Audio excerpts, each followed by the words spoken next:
Jane Addams was largely influenced by her upbringing and experiences traveling Europe.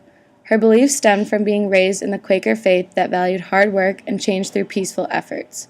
These ideals were enhanced by her education at the Rockford Female Seminary. Addams traveled to Europe on multiple occasions, which shaped her views on the world and those in need. On her first trip, she was struck by the poverty of industrialized countries and the lack of help available. It was her second trip to Europe where she visited Toynbee Hall, a settlement house in London, that inspired her to open up her own house. America was also experiencing poverty at this time. Chicago's conditions in particular were awful. The city was filled with slums and sweatshops. Immigrants were flocking to the country expecting to build better lives for themselves, but instead a great majority of them ended up in these slums and sweatshops. However, women at this time were just beginning to gain more rights. They could now vote and get higher education, but they still had very little voice in private and public arenas. They were still expected to play the traditional role of mother and wife in the home, so they were graduating with college degrees, but it was very hard for them to find higher-level careers. The settlement movement not only gave women something to do after college, but was also extremely important to the impoverished and immigrant communities. In 1889, Jane Addams founded Hull House on the west side of Chicago, becoming one of the most famous social settlement houses in the United States. Hull House expanded from its humble beginnings as a single-floor rental space in a run-down mansion to a building complex covering an entire city block. She and Ellen Gates Starr opened their doors to the large immigrant population in the Chicago neighborhood, especially looking to set up services to help working mothers. The earliest activities and services provided were kindergartens, children's clubs, and evening classes. Over time, the variety of activities grew, including academic, cultural, and social activities. Classes are taught, social clubs gather, neighbors engage in dialogues, community members meet at the coffee house, plays are performed. Hull House not only expanded geographically, but also expanded in its role in the community.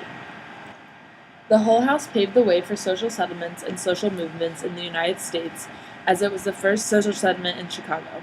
It also included the first public baths, playgrounds, gymnasium, kitchen, and swimming pool in Chicago.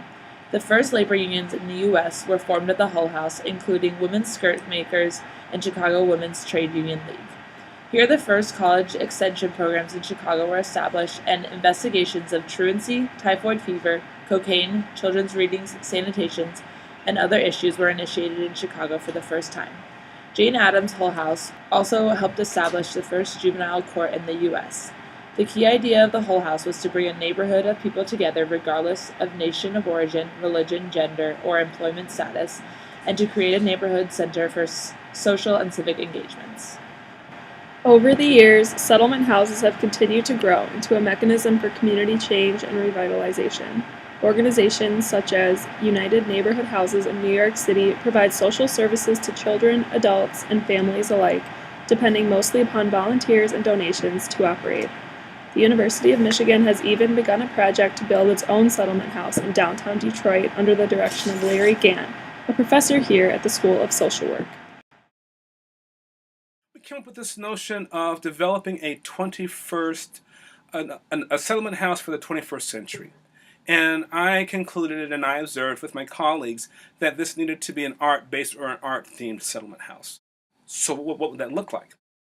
Why don't we kind of do an old school, new school fusion of, the best that community org had to offer at that time, which were settlement houses, but also infuse that with the sensibility and technology of the 21st century. The challenges are in the form of issues that impact the community. So there is a large issue of migration of new populations and communities and people into the neighborhood. And I don't know if we include ourselves or not. I kind of worry about that sometimes.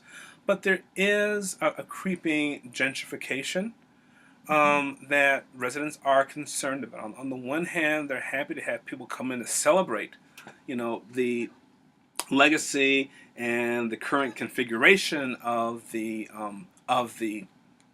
neighborhood. But they're also worried that people might kind of come in a kind of a scorched earth model and say, we can recreate a brand new community because there's no one else that is here. Unfortunately, many of these projects suffer from financial instability. Just last winter, the original Hull House in Chicago was forced to close its doors after running out of money.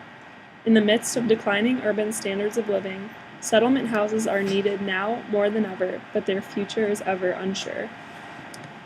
Jane Addams and the first settlement house influences our understanding of community action and social change concepts in various ways.